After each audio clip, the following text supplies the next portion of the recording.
Hi everybody, welcome to Punches of Pink episode 5.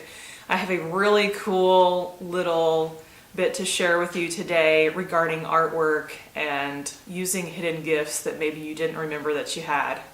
So I had an opportunity with Art Love Magic to be a part of the David Bowie tribute show. And in getting that opportunity presented to me, I didn't know what I really wanted to do, but I knew I wanted to do something involving the magic dance area of Labyrinth. That movie, I had seen that in 7th grade in school, and it was really bizarre, and it inspired me in so many different ways, just with all the little things that they put in there. That's a little bit of fantasy mixed with, puppetry and dance and just unique things. So as I was thinking about my art piece, my first vision was the magic dance of David Bowie jumping around.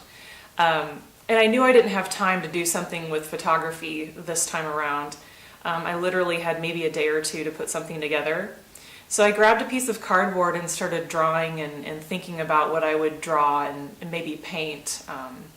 So I knew that my limitations were pretty big because I hadn't been in drawing class for a really long time. I used to draw a lot, and I just started looking up clip art that would help me figure out how to draw a person jumping midair.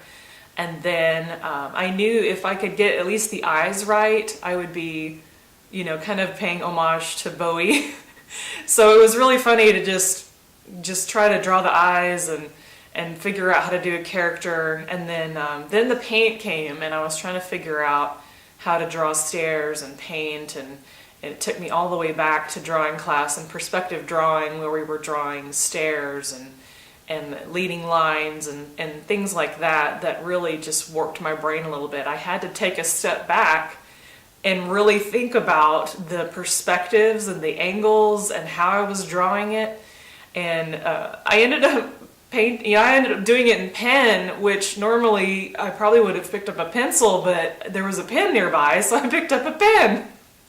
And I was like, I am so silly. I can't believe I just used a pen. I can't erase any of that. I would probably have to paint over it. So as it started coming out, it started to make more sense, and I just kind of, in a kind of clockwise manner, started to fill in the canvas with all these really great stairs and details and things that it got better and better as I was doing the actual piece. And all those gifts came flooding back to me of just letting myself play with it and then keep fine-tuning it. It was the coolest experience. I think I did it in 2 days.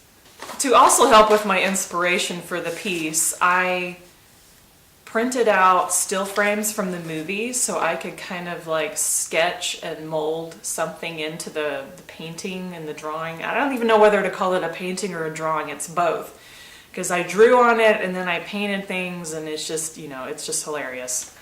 So my inspiration drawing to start my confidence it looks like this.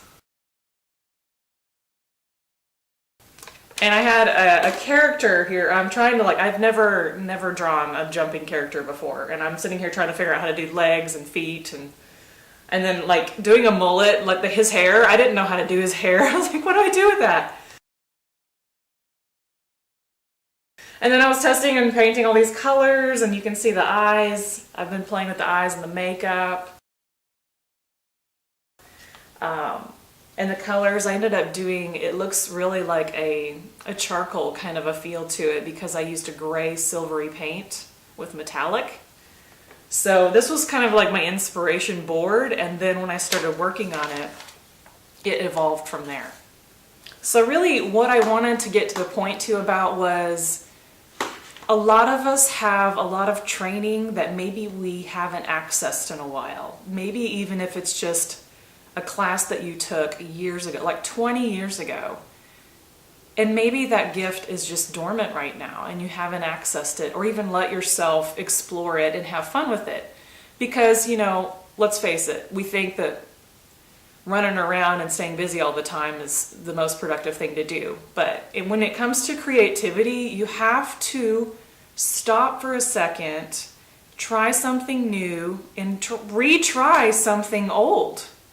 So when I was having fun doing this, I just reopened up a new confidence, a new desire to just let myself play.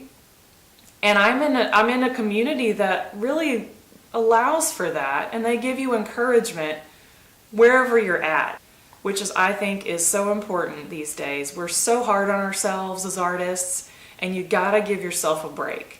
So today, why don't you sit down, think about something that you haven't done in a while creatively, and maybe access that again this week. Put something into action, take a picture of it, show it with everybody else, show it to me here on the Punches of Pink, show it to me on Facebook or the blog. Would love to see what you're doing and what you're inspired by right now. One last thing, instead of saying, I can't, just skip all that self-talk and go right to doing it. I found that when you jump right into doing it, you don't have time to have doubts. Just grab a pen, grab a paint, and start working.